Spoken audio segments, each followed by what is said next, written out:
Why don't we start out with you guys introducing yourselves?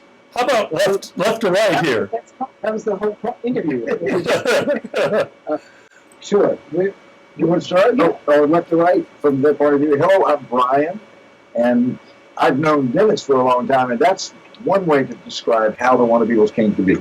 And Brian, you're from Georgia, right? That's true. Okay. And who do we have next? I was born in Augusta, Georgia, but raised in Atlanta. Uh-huh. Okay. I actually saw the Beatles in Atlanta. Huh. The 1965 tour. I'm that old. I'm proud of it. Yeah. It's authenticity to the band. My name is Nathan Burbank, and I'm from Vermont, and I'm a classical musician who always dreamt of being in a band like the Beatles, but didn't get into my first band, until I hit 50. Wow! And here we are. Wow. Still here.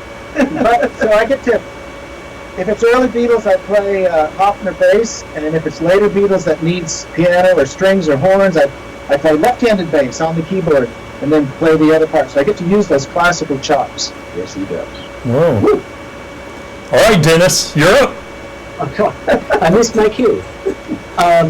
My name is Dennis Scott. I'm originally from New York. I was a New Yorker. I was a child actor growing up, and I was on Broadway when I was 7 years old, and been downhill ever since. But the best gig I have is being in this band, playing the music I love with these guys that I tolerate. Our new motto. Music that we love and guys that tolerate. There's so much love in this band. I thought this. Back at Clifton Forge, which we love. It's our favorite place to go. I thought this was going to be a musical interview, and it's a laugh session. I mean, that's great, though. We've saved the best for last. And who's next? I'm the token immigrant in the group. I was born in Cuba, and because I'm in the United States, it's been uphill all the way from that place. But it's been great, and I'm the drummer, and I just try to put up with being tolerated. And he's the gringo playing Ringo. Yes. Well, it must really be exciting to have this kind of success. And I mean, it's I don't know how it would feel. I mean, it just really must be exciting to go all the way around the country. But, you know, some of us may not understand the differences between all these different kinds of bands. What makes you guys the best Beatles group? What makes you the best? Because we have heart.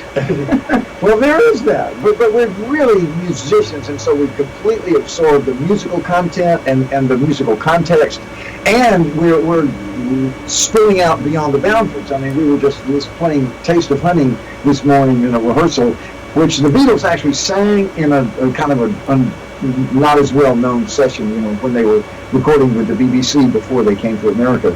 And they had a version of the song, but the more famous version of the song is by Herb Alpert and the Tijuana Brass. Well, just show me one more Beatles tribute band that'll do Herb Alpert version of Taste of Honey. That's an example of how we're really unafraid to cross over those boundaries. So, I'll say two things that makes us pretty strong, I think, is humor. I think you can't go wrong with humor. It's bound to start any minute. It's bound to start any minute. And the other one is more subtle, but diversity. I think the diversity of the people that are in this group, we bring a lot of different sources of influences, which, by the way, the Beatles had, because I always tell the boys in the band, the Beatles listened to the world, not just to America, although, of course, they did listen to that a lot, but they were listening to everything all over the world, and the fact that we're kind of diverse, we were able to emulate some of that and bring it to the table. Yeah, and picking up on what Brian said, it's all these things, but don't let that guitar fool you. In the middle of the show, he'll pick up the trumpet, he'll play it, he'll put it down, he'll pick up the flute, play it, put it down. David will sometimes, because we're only four guys and there's so many different styles of Beatles music that require orchestral elements, David will be playing drums and playing keyboard at the same time. So, and he also plays guitar, and there's a version of This Boy that we do where David comes out front and plays guitar to sing on the one mic together. That's really fun. My favorite part is when Dennis turns around in the middle of a concert and says, "David, smile while you're doing all of that." Well, you know, the Beatles had distinct periods where the music was completely different from the previous albums. So, I mean, I haven't heard any sitar music from me, but aren't you used to performing some of the songs that they never did live? Yes. Practically all of them. Yeah, that's part of our special identity. Well, the sitar, Dennis has a way of getting a sitar sound. We do that. We use that. What's the one? When I call you, man, you're playing the bass. Oh, yeah. And singing it. Paul McCartney never even did that. Oh, You Won't See Me. You Won't See Me. Dennis literally plays the bass and sings the song, which we don't think Paul ever did that, because that's a tricky bass line.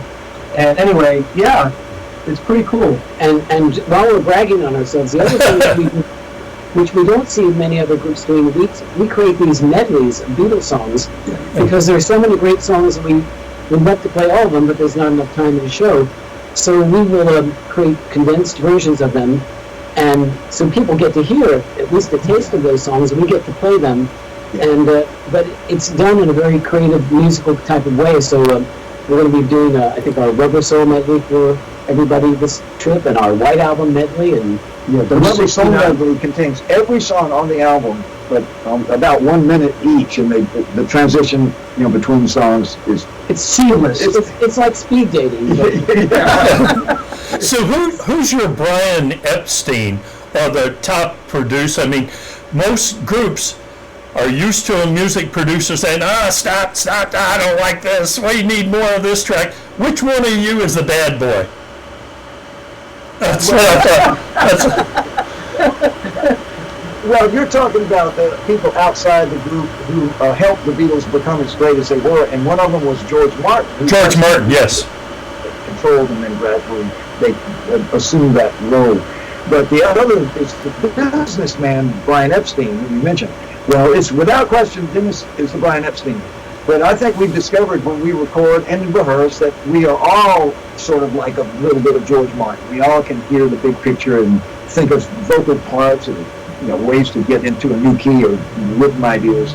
We're loaded with ideas. Yeah, one of my personal favorite parts of this group is that everybody beats up on everybody in a good way, musically speaking, to achieve excellence as best we can.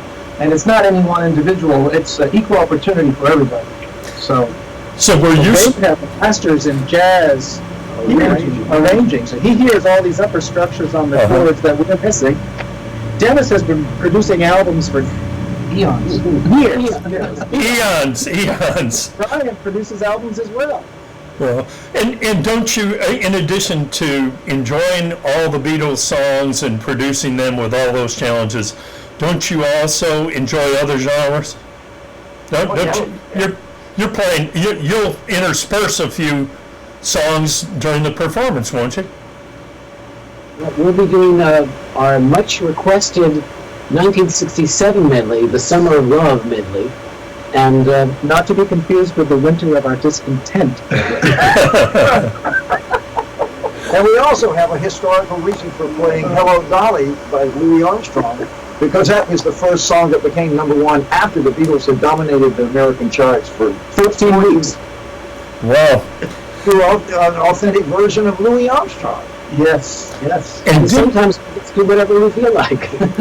We're going to be playing what I call our sugar medley, which has Sugar, Sugar, the song Brandy from the 70s, and Neil Diamond's Sweet Caroline. So it's a high...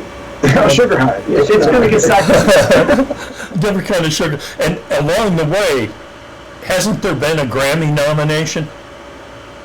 Point. That was a nice segue. We appreciate that. Go ahead, Jim. Tell them all about it. Well, I mean, that's no small thing. It's true. Well, we came up with a concept for a spoken word album, and the reason is because we meet so many Beatles fans, and they all have stories, incredible stories about what they did to meet the Beatles, or if they actually did meet them. And so we said, these stories are gems. Let's do something with them. And we created an album, and it's narrated by Louise Harrison, who is George Harrison's big sister. So that was pretty special, and we ended up getting a nomination for a Grammy in the spoken word category, and losing to Betty White. I didn't think this was going to be this much fun. Yeah. Oh, he turned a song into it. We made a song up for Betty White. Betty White's in honor of our loss. And but one of the things I always like to say, and I'd like someone to prove me wrong on this. I haven't been able to find any other. I think we're the only tribute band ever to be nominated for a Grammy. Wow. So if someone can prove me wrong on that, I would love to hear it. Well, you never know what will happen. You know, just out of curiosity, of all the songs you play of the Beatles, is there a favorite of yours? Now, you know, all of us have our favorites, but do you have a favorite as a group? Hey, let's do this one for the 89th time. I want to do it. Any one special one? Uh-oh, the vexing question on the interview. It keeps changing. I like Drive My Car. That's a lot of fun. Baby, you can drive my car. Song, but I love playing Paul McCartney's song "Live and Let Die." Yeah, I was thinking about that one. That is. Well, that was far later. Yeah. I love the song that we don't get to play often enough, here, there, and everywhere. I just think it's a gorgeous ballad. Yes. Oh, it is. It is. And that was Paul's favorite, right? Wasn't that Paul's favorite? Yeah. I really cannot say a favorite. I just can't. I mean, I love She Loves You. I love Here, There, and Everywhere. We were just practicing Taxman. I love Taxman. I mean, You're great on My Love, the McCartney song. I love My Love. That's true. Yeah, that really fits. That fits my voice really well.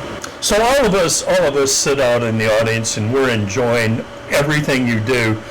But you know, one of the things we don't think about is the challenges you guys have. You're driving all over the place, you know, sleeping in here and there. And I mean, what would you, in a more business thing here, it's not really, you know, for a laugh, what are the biggest challenges you face as a group? Is it, you know, money handling all this, or is it making the sounds ideal? Is there anything you can say, hey, this is the most part? Dealing with Dennis. It's getting 4 people in the same room at the same time. Getting 4 people to meet at the same place where the car is, which will take us to the next place at the same time. That's what it is. You know what? I swear, this has been going through my mind. I'm thinking about the Beatles, and when we look at pictures of them, all 4 of them together, I'm aware of how much of a challenge it is to get 4 guys together. And I'm aware that when we see the pictures, we're seeing a moment that was not typical. It was them being herded together by a manager or a photographer or their schedule. You know, it's not to be taken for granted. And how many years have you been together now? We're on our 14th year, I think. Is that possible? Yeah, 14th year. We'll have a driver's license pretty soon. Yeah, right? Is that the new math? What is Well, that? 2007. Okay. That just about the 14th in October, I guess. Wow. Wow! Yeah. I think Clifton Forge should have a party for us. Hey, I'm not Ed Sullivan, but live on Friday, June 18th at 7:30, it's the Wannabeatles. All right, we can take 2 on that. Well, we are delighted that you would take the time out to speak with us. The crowd will welcome you back big time. We may even find a bottle of Chardonnay somewhere. And we thank you all for getting together to speak with us this afternoon. Oh, yeah. That's right, because we love you. Yeah, yeah, yeah, yeah.